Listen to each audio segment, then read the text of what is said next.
Hola, este es el segundo video hablando del tema de congruencia en geometría y es el video 2 de 2.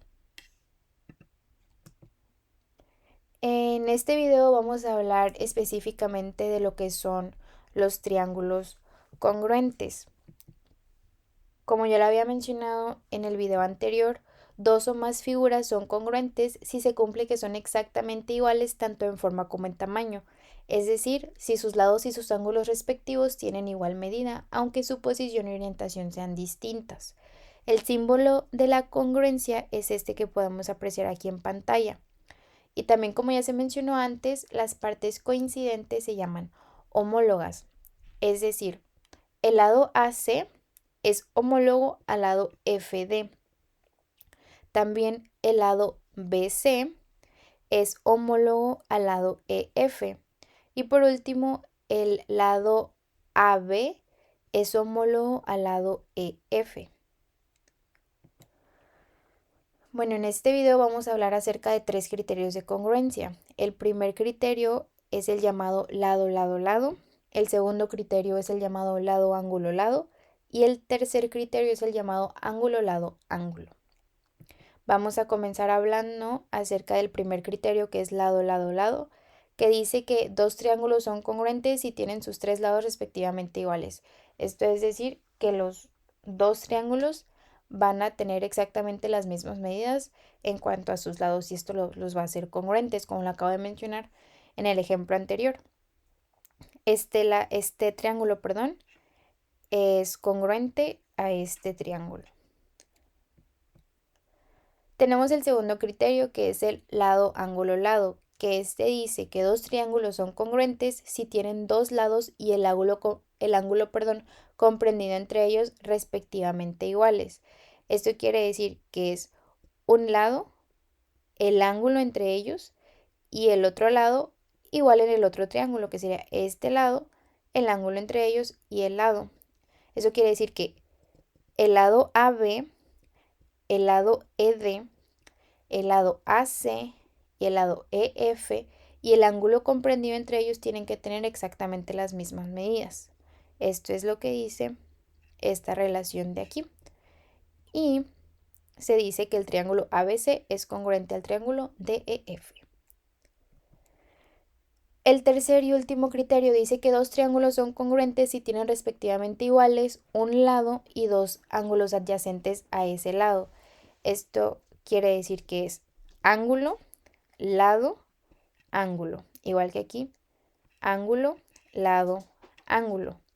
Estos triángulos tienen en común el ángulo, ejemplo, el ángulo del punto A, el ángulo del punto E son congruentes.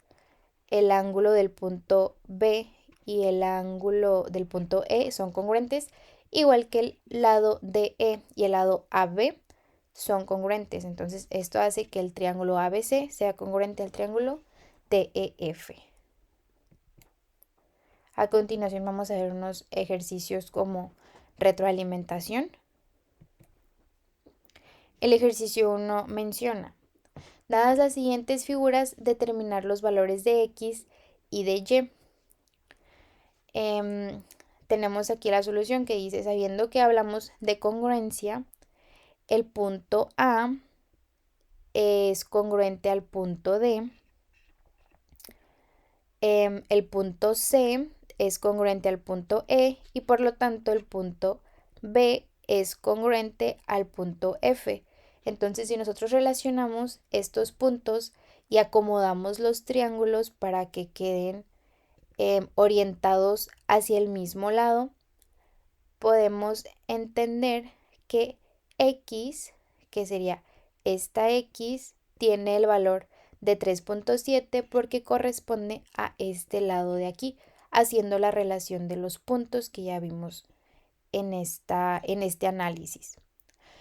Ahora después nos pide también el valor de Y, que es este ángulo de aquí, que recordando que la suma de los ángulos internos de todo triángulo deben sumar 180, 60 más 45 más 75 nos da un valor de 180, por lo tanto el valor que tiene este ángulo de aquí es de 75 grados.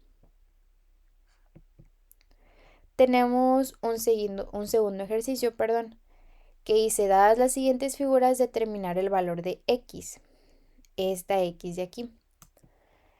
Entonces, sabiendo también que estamos hablando de congruencia, el lado que mide 16 centímetros es homólogo al lado que mide x cuadrada más 7.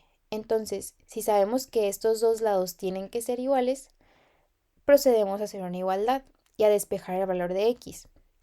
Entonces tenemos que x cuadrada más 7 es igual a 16 centímetros. Despejando el valor de x, nos sale que el valor de x es de 3 centímetros. Y hasta aquí terminan los videos de congruencia.